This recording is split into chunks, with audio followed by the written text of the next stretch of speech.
Le Rwanda ne suspendra pas l'utilisation du vaccin AstraZeneca dans le cadre de sa campagne contre le coronavirus. C'est ce qu'a annoncé le ministère de la Santé. Cette annonce intervient en réponse aux récents développements concernant l'utilisation du vaccin produit au Royaume-Uni.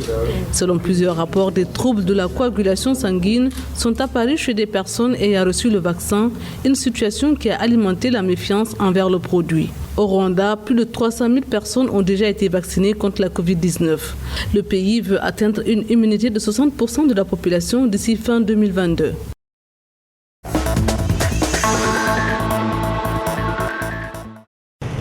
Pour la 4e fois consécutive, le Togo a prorogé l'état d'urgence sanitaire. Une mesure d'exception que le chef de l'État togolais, Faure Gnassingbé, a décrétée avec effet à partir du 2 avril 2020, qui entre dans le cadre des mesures visant à freiner la propagation de la Covid-19.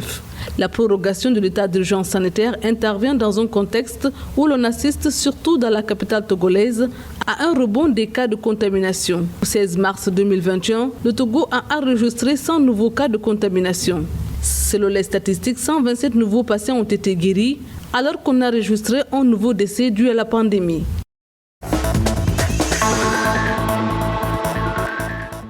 Pour l'instant, le Sénégal continue sa campagne de vaccination avec Sinopharm et AstraZeneca. Le pays a mis en place un dispositif de pharmacovigilance pour le suivi des personnes qui ont reçu leur première dose du vaccin AstraZeneca. Selon les autorités sanitaires, ce dispositif permettra de relever les effets indésirables et de regarder de manière très scientifique la posture à adopter à chaque fois que le besoin se fait ressentir.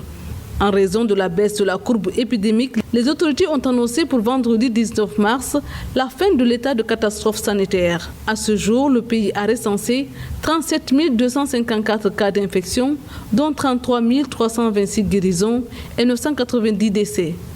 Pour l'instant, plus de 144 000 personnes sont déjà vaccinées contre le virus.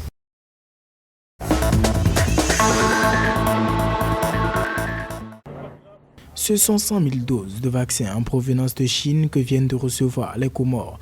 La campagne de vaccination est prévue le 5 avril 2021 après microplanification et sensibilisation de la population. L'objectif est de vacciner 60% de la population pour considérer un seuil national acceptable de protection contre le virus, soit 5 fois plus de doses que ce que le gouvernement chinois vient d'octroyer aux Comores.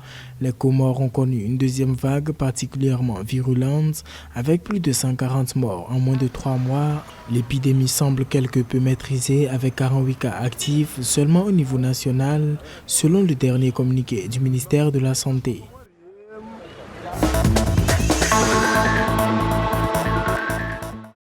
Un total de 4 244 651 personnes au Maroc ont reçu une première dose de vaccin contre le Covid-19, dont 2 116 081 ont reçu une deuxième dose de vaccin, selon le ministère de la Santé dans son bulletin quotidien le 17 mars 2021. Le Royaume a recensé mercredi 466 nouvelles infections pour un total de 490 088 cas confirmés du Covid-19, dont 8 743 décès et plus de 477 305 guérisons.